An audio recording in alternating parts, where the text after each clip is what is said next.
Ie, croeso ato ni yma i ganolfan gneifio Meirion, a dyma ni i chi y cyfle cyntaf i ni weld rhai o aelodau Carfan Cymru hyd yma fydd bynnag yn perfformio yn yr agored pob gwlad. Rhagras ydy hwn, felly digon i ddod ganddyn nhw eto dwi'n siŵr, ond ar un mae Philip Price, ar ddau dyma fo i chi Gwion Lloyd Evans, pencampwr byd, a wedyn ar 3 Iwan Hughes, ar 4 Gethin Lewis o Glan Elan sydd wedi bod yn perfformio'n wych eleni yn arwain i fyny at y sioe fawr yma. Penri Metcalf wedyn, enw adnabyddus Metcalf, dwi'n siŵr bod dal yn ni sy'n cyflwyno ffermio yn fodryb iddo fynta, wedi drawn a pen drawn a mae Emlyn Jones, ond 4 fanna oedd Gethin Lewis i mewn ar gyfer i bedwerydd allan o 6 o wyn rwan, a dwi'n jes yn edrych lawr ar rhes. Ie, mae yna dipyn am rywiaeth yma, mae Gwion Lloyd Evans wedi bod yn creifio'n eithriadol leni yn y cystadlaethau sy'n arwain at y sioe fawr, ac ers 2023 wrth gwrs da ni'n cofio amdano fo fyny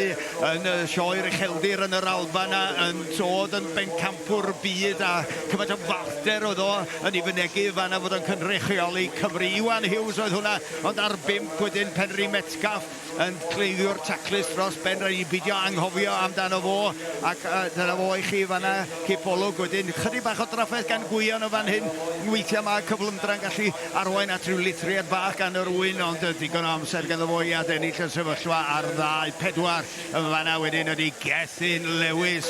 Mae o mor gartrefol erbyn hynna, gan i gweld o yn siarad ar prynhawn da ar S4C o ddiweddar, ac yn dweud bod o wedi bod 9 o weithiau bellach yn cneifio allan yn Seland Newydd. Mae o fel ail gartre iddyn nhw, ac wedyn ar stondin rhif 1 mae Phil Price, ond 5 ydi hwn, Penri Metcalf just yn dechrau ar ystodiau hirion. Mae chi nôl â ni at Gwion Lloyd Evans ar ystodiau hirion wwan, oen yn gynt yna Penri Metcalf, ond i hynny ddim yn golygu bod Penri ddim yn mynd i fynd trwy, cofiwch i'r cymal nesaf, os di'n cynifio ddigon taclus, mi fydd o bosib yn mynd trwy, ond sbiwch chi ar Gethin Lewis y fanna. Mewn â ni unwaith eto rwan, ta beth sydd ar ôl yn y gorlan yna, tybad 1 oen ar ôl ar draws y rhes rwan. Dyma fo i chi 4 oedd Gethin Lewis y fanna yn y pen draw, Emlyn Jones allan. Dyma fo unwaith eto Gethin Lewis ar cymar corlan gen o Llyr Jones yn fanna, jyst yn cadw llygad ar y sgorfwr yn sicr drosodd. Wedyn edrych yn llydan wwan Phil Price a Gwion Lloyd Evans y fan hyn,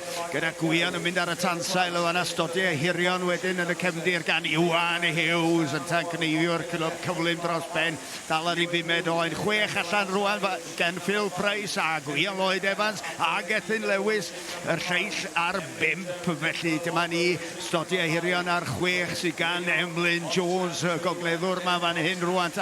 Pwy sy'n mynd i orffen gyntaf? Mae Gwion Lloyd Evans wedi troi'r gornel yn barod, ond mae Gethin Lewis wedi achub y blaen ar efo, dwi'n meddwl, a mae'n mynd i fod yn drawiad am drawiad. Pwy sy'n mynd i orffen?